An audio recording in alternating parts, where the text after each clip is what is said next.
បាទជំរាបសួរបងប្អូនទាំងអស់គ្នាផងដែរបាទវិលមកជួបគ្នាបាទជាបន្តទៀតជាមួយនឹងប្រភេទវីដេអូកំសាន្តក៏ដូចជាការចាប់សត្វផ្សេងៗបាទពី Channel SB Report ផងដែរបាទថ្ងៃនេះគឺថាមានវីដេអូមួយគឺតកតងទៅនឹងបាទចាប់ជីកគេហៅថាជីកអន្ទង់បងប្អូននៅតាមស្រុកស្រែចម្ការបងប្អូនណាបាទអញ្ចឹងគឺថា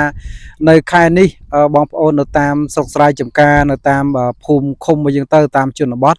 នៅពេលដែលគាត់ទំនេរពីការងារអញ្ចឹងទៅចាស់ឬក៏បាទក្មេងៗអញ្ចឹងទៅបាទគាត់ទៅវាស្រែបាទយកចបជីកឬក៏មានរបស់របរផ្សេងបាទទៅជីកអន្ទង់បាទជីកពោះអញ្ចឹងទៅបាទប៉ុន្តែវីដេអូនេះគឺបាទចែករំលែកដល់បងប្អូនទាំងអស់គ្នាគឺតកតងទៅនឹង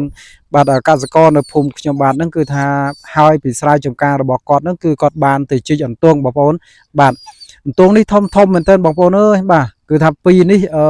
បាទ2គីឡូជាងឯនោះបងប្អូនបាទ2គីឡូជាងបាទអាទូចហ្នឹងគឺថាទូចទេវាបានតែប្រហែលខាំទេហើយប៉ុន្តែអាធំហ្នឹងគឺ1គីឡូជាង1គីឡូជាងបងប្អូនណាបាទគឺធំមែនទែនប៉ុនកដៃណាបាទអញ្ចឹងគឺថាជាទូទៅគឺគេជីកនៅតាមស្រែបងប្អូនបាទជីកទៅតាមស្រែដែលវានៅឆ្ងាយពីបឹងណាបាទយើងដើរទៅតាមស្រែទៅប៉ុន្តែតោះតែចេះមើលរុនវាដែរបងប្អូនបាទចេះមើលរុនវាដែរបើសិនចេះមើលរុនតូនហ្នឹងទៅយើងជីតាមរុនវារហូតហ្នឹងទៅអាហ្នឹងបានតងហើយបាទប៉ុន្តែបើសិនជាអ្នកអត់ចេះមើលបានតងអត់ចេះមើលរុនទេគឺបើជីកអត់បានទេជួនកាលចំរុនកែបរុនក្តាមរុនពោះអញ្ចឹងទៅបាទតើអ្នកចេះមើលរុនណាបាទហើយអន្ទង់នេះបងប្អូនដឹងមិនអត់គឺថាអន្ទង់នេះវានៅឡើង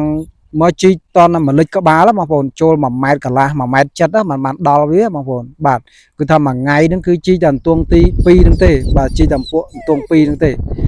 ជីកតដល់1ម៉ែត្រជម្រៅ1ម៉ែត្រចិត្តជាងបានអន្ទង់ហ្នឹងបាទហើយបើសិនជាយើងជីកនៅតាមបឹងតាមអីអានឹងវាមានដែរគ្រាន់ថាវាអត់សូវមានអន្ទង់ធំទេភាគច្រើនពួកអាធំវាឡើងមកស្រែណាបាទវាមកស្រែវាក្រាំងនៅក្នុងដីបាទដីជ្រៅមែនតើដោយក្តៅនឹងវាអត់ទៅដល់ទេបាទហើយស្ងួតក៏វាអត់ស្ងួតដល់ដែរគឺវាសើមរហូតបាទអញ្ចឹងជីកតជ្រៅហើយនៅតាមបឹងមានដែរគាត់ថាមានអត់មានធំទេបងប្អូនបាទមានល្មមតូចល្មមវាអត់មានធំអញ្ចឹងណា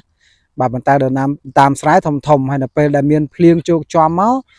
បាទអន្ទង់ហ្នឹងវា